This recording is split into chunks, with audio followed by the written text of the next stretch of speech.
hey, what do you as a Gen Zer look for in a boss?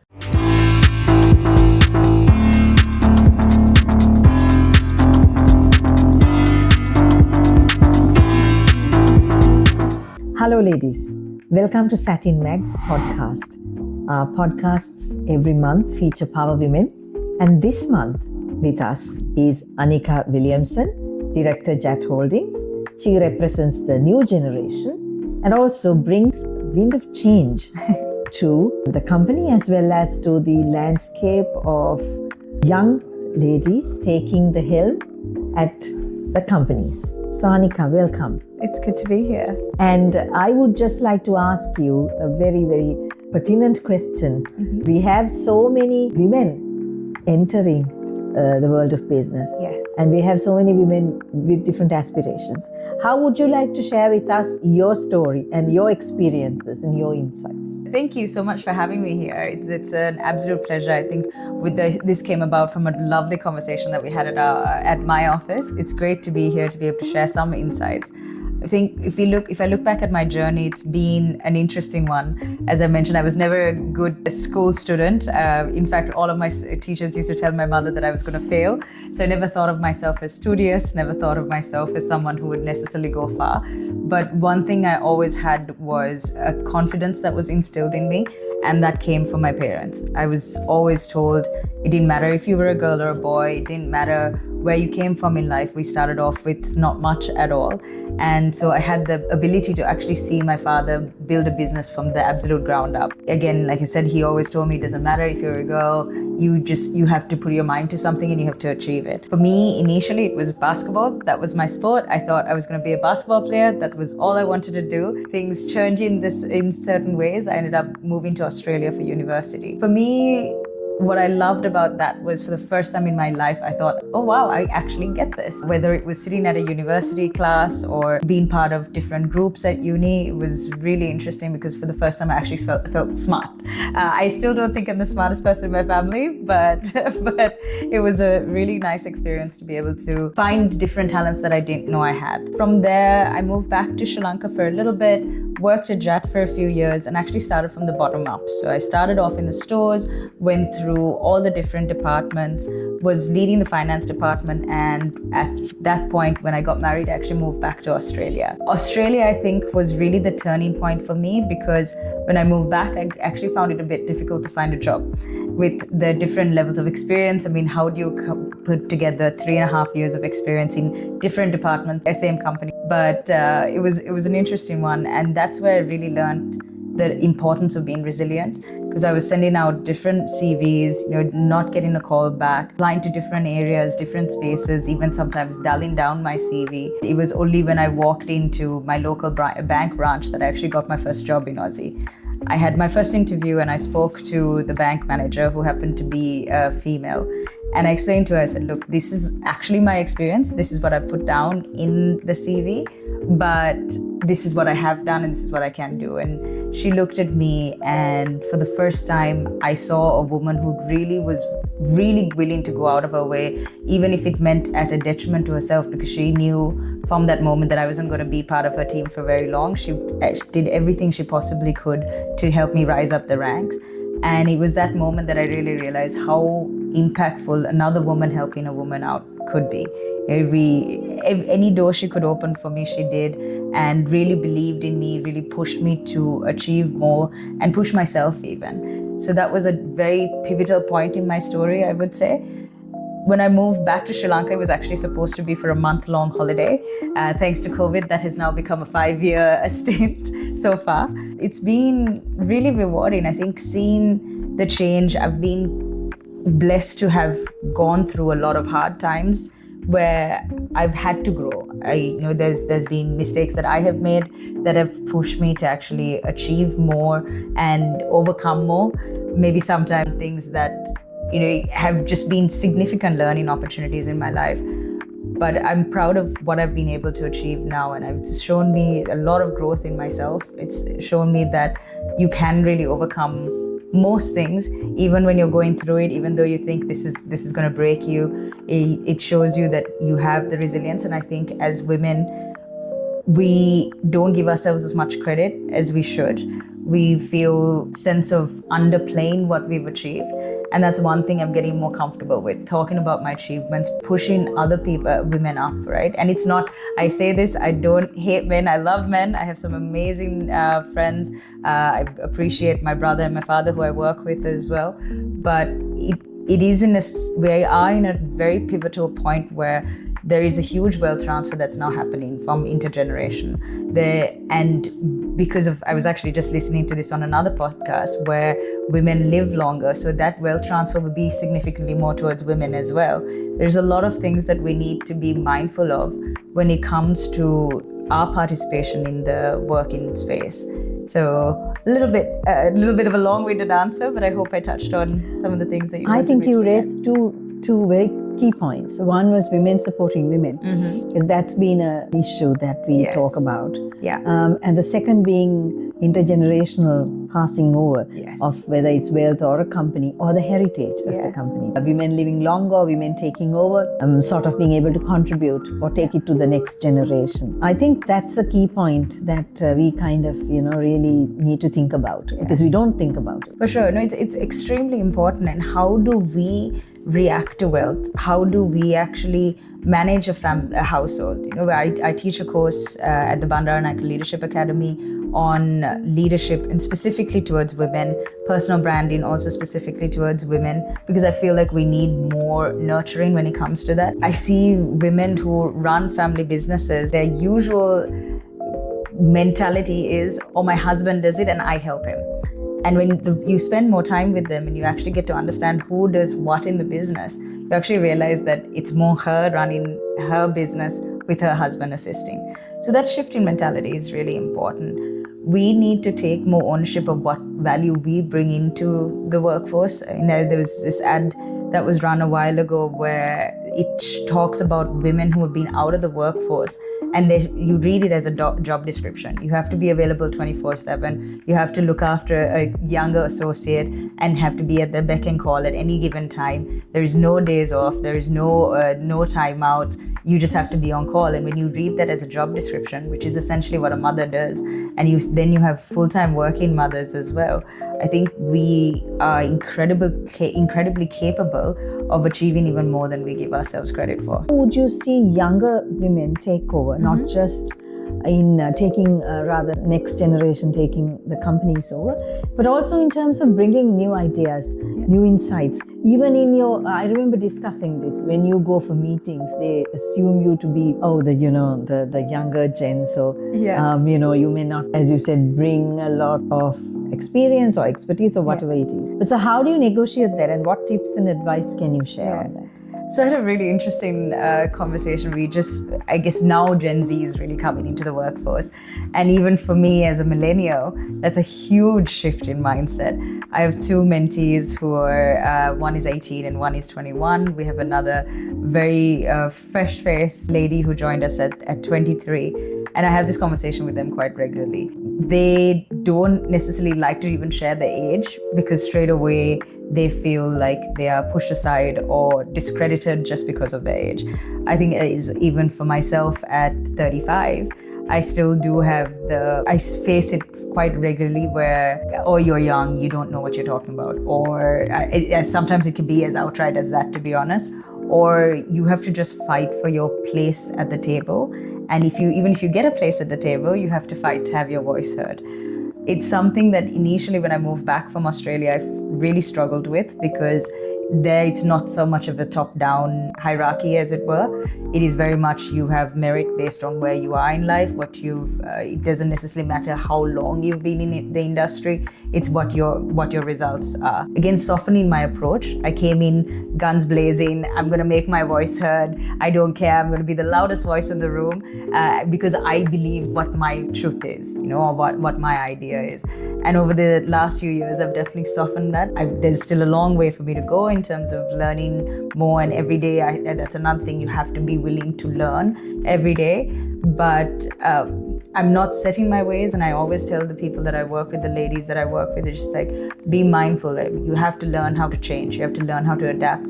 And that to me is the biggest skill that I would say you take forward in this, right? We are in a time now where we're working through boomers, through Gen Zs, through millennials, so many different generations, and each one of us feels that we're the right generation, or we're the hardest working generation. So being able to adapt your style when you have to understand who's sitting across from you and who you're talking to, who you're working with, what is the composition of the team that you're leading, and being able to adapt has been my biggest learning, I would say. For me, also, confidence in what you bring to the table is really important. I always would like to tell my team, look, walk in like you own the place, not in an arrogant way, not in a stuck up way or your nose up in the air way. You have to understand that you bring value to where you are. And knowing your subject, actually doing the research, knowing what you're going to present in that meeting is also what gives you confidence. So putting yourself in those situations where you can still stand up for yourself, do not be arrogant, but understand that you are there for a reason, is what I would say. Tell me a little bit about how would you see work-life balance? Work-life balance. I know this is a controversial subject. I believe that you have to take rest when you get the chance to. I'm a big fan of going down south on the weekends, just getting out of Colombo every now and again and having that space to rest. I'm not as good as being at home. I would love to surround myself with friends. I love being out and exploring, traveling, learning new things, experiencing new things. And for me, I do believe that you need to work when you have to work. If there is a project that needs to get done, it shouldn't matter how long you are working. You have to work on that. But you also have to be very mindful of setting boundaries. Like for me, how I manage this is, there's always meetings that will prop up, but if I feel I'm not getting value or adding value into a meeting, I will walk out of that room very respectfully, and maybe I'm blessed to be in a position where I can do that, but I will say no to meetings where I don't feel that 10 minutes or half an hour is actually worth my time. I think in this position in life, I'm constantly getting messages saying, oh, we have this great business idea for you, or we have this great proposal for you, or please come to this event. And it's something that when I initially moved back, I would want to talk to everyone and I would want to see what else was out there and experience, say yes to as many things, because one, I felt obligated, and the other was you feel like, okay, maybe I'm missing out if I say no to this. But that's something that I've gotten a lot better at, being mindful of the fact that I do have a limited amount of time. I want to make sure that I see my friends. I want to make sure that I spend time with my family. I do things for me, like I said, whether it's traveling, whatever. I think it's really important because that's the only way you can avoid burnout. And sometimes the hardest lesson for me has been saying no to things. But once you do that, and then making changes, like I wake up an hour and a half earlier than I would usually, because I want to make sure I get my workout in the morning. If I don't do that, and it's very easy to say, oh no, I just sleep in a little bit. If you don't do that, you have to make certain sacrifices in certain ways to be able to balance things off. But I feel work-life balance is important. Whether you call it that, I don't know, but it's just making sure that what is important to you, what brings you joy, you make time for that. Tell me about one of the things that you just mentioned. It was learning to say no. Yes. That's yes. been something that we are not apparently very good at. Yeah, that's a big one. How can we say no? Yeah. Whatever it is, whatever the proposition is. Yeah. Learning to say no, it takes guts. It takes a lot of courage. I think it stems down to what I said before, is understanding your worth, understanding your value. It's not easy. We do live in a culture and a society that maybe doesn't necessarily approve of women saying no. And I mean, in general, whether it's you go to an auntie and uncle's place and you don't want to have as much food, you can't say no. It can be as simple as that. But being protective of your time, I feel it's changed, and I really do see a shift in the Gen Zs that I work with. They're a lot more, I wouldn't say, not stubborn is not the right word, they're more assertive, in what they want to actually do and what they believe in, which we see as them being difficult. Yeah. But I feel it's because they've seen, my generation taking a lot of grief from, say, I don't know, in a corporate situation or situation where sometimes, I'll give you an example, I'll be in a meeting and I'll sit through it and just get through the meeting, not really seeing anything wrong. I'll come back to my office and I'll have my mentee say, how come you let him talk to you like that? And to me, it's just gone over my head. I don't think there's ever been a situation where it was being overly rude or anything like that. But they have the ability to say no more often or stand up for themselves a lot more. For me, saying no has meant sometimes being sometimes hurting people. You don't want to hurt your friends and you don't want to hurt your family. You don't want to hurt the person who wants to give you that proposal because they are also trying to get somewhere. It's also the culture, isn't it? We have this thing of it's just not. It's so ingrained in us. It's as simple as if you ask someone for directions on the road and you said, do you know where this is? They'll say yes, even though they have no clue where this is, So it could be something, it's super ingrained into our society and into our culture. But for me, it's understanding what battles you want to fight. Exactly. You can't stand up for yourself. Ideally you could, but realistically, can you stand up for yourself in every single situation? Can you say no in every single situation you want to? Not necessarily. If your boss says, hey, I need you to work 2 hours late, it needs to get done, you might not be in a position to say no. So it's understanding what is really important to you and what are your non-negotiables. But yeah, that's what I think. Tell me about how you work in a family company. So your dad is also, your father is pretty much a part of it. How does it feel? He's still the big boss. The transition. I asked the question because there can be generational perspectives are different. How would you define that? It's been I always use the word storming, norming, performing sort of aspect. When I first came down, my father and I are very, very similar. So we had a few moments of butting heads, getting an understanding of how he works, how I work, and that was more on me, right? Like I said, I was very headstrong. I was very much like my opinion is right. I've come from outside of the business, so I see things in a different way. So it was more my change that needed to happen. It's an interesting process. I find over the last few years, because I've got enough runs on the board in the sense of I've been able to prove myself, it's made the transition a little bit easier because he starts to see that he can actually hand over, he can actually let go of the reins a little bit. Fortunately, he's still very young and very, very active. So we have a bit more time to go with the full transition, but there's, especially when it comes to JAT Holdings, which is the listed company. But in certain other businesses that are just under the family, there is a bit of a transition, and there are moments where still he will have his say, or not moments, most so than not. But at the end of the day, the way I see it is, I respect him for what he has done and how much of opportunities he has given us.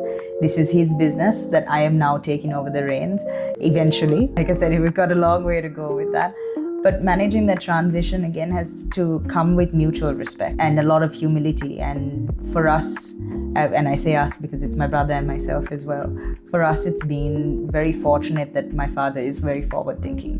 It's made the transition a little bit easier because he's more aligned with our thought process than anything else.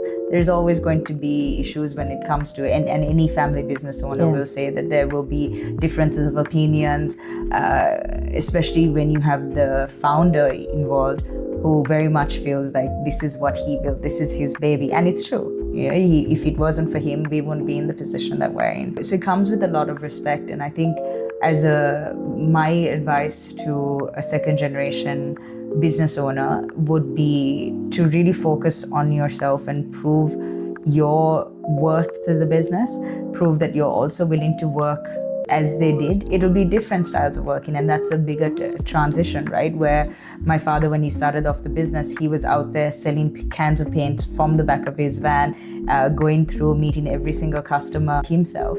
Whereas now we have a very much different shift in where the business is. So my involvement will be very different to what he viewed as hard work. Yes. And so that transition has had to happen. I would always say, as I mentioned, make sure that you are willing to put in the hard work. You cannot rest on your parents' success or your, the first generation success.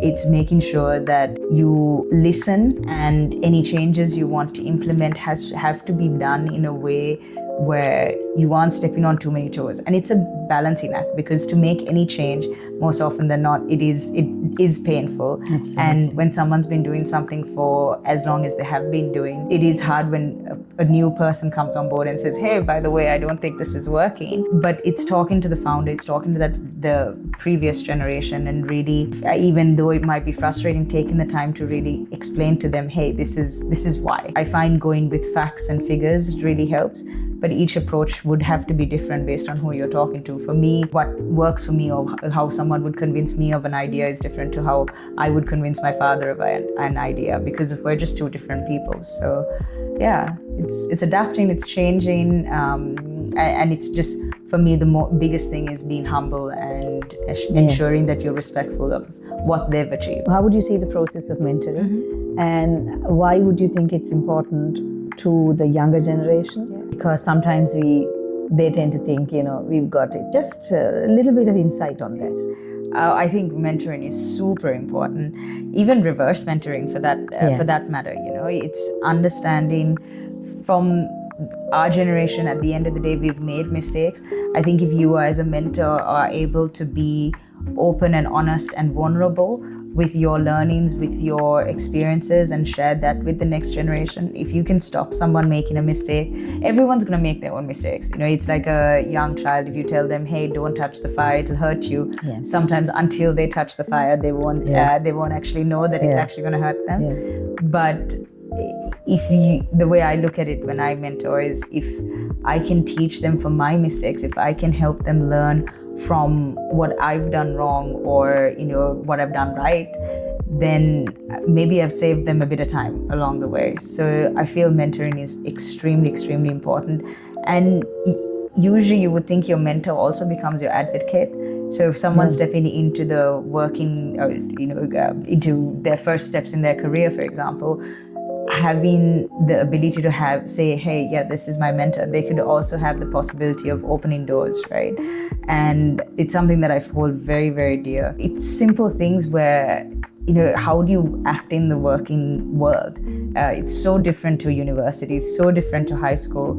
It's, sharing little things of even how you present yourself, how you walk into a room, a mentor can teach you. As I mentioned, reverse mentoring is also really important. I learned so much from my mentees, because I now know, in very honest, open conversations, hey, what do you as a Gen Zer look for in a boss? How can I better put across this idea or this business goal for you to come on board with me? How do I make this business more conducive to us actually working together, as opposed to you just seeing me as like the old millennial and me seeing you as the difficult Gen Z? That breaking down that barrier is super important. But I would strongly, strongly recommend finding a mentor. I've been blessed, whether it's the board directors at JAT, my own father, some incredible people that I've met through my career, to actually have wonderful mentors. And that's been a huge difference to me. They've held me up in times when I've had something go wrong. They've guided me through difficult business decisions and help nurture me into the person that I've become. And as I mentioned, you have to always be willing to grow, willing to learn. So at any stage in your career, really, having a mentor is really important.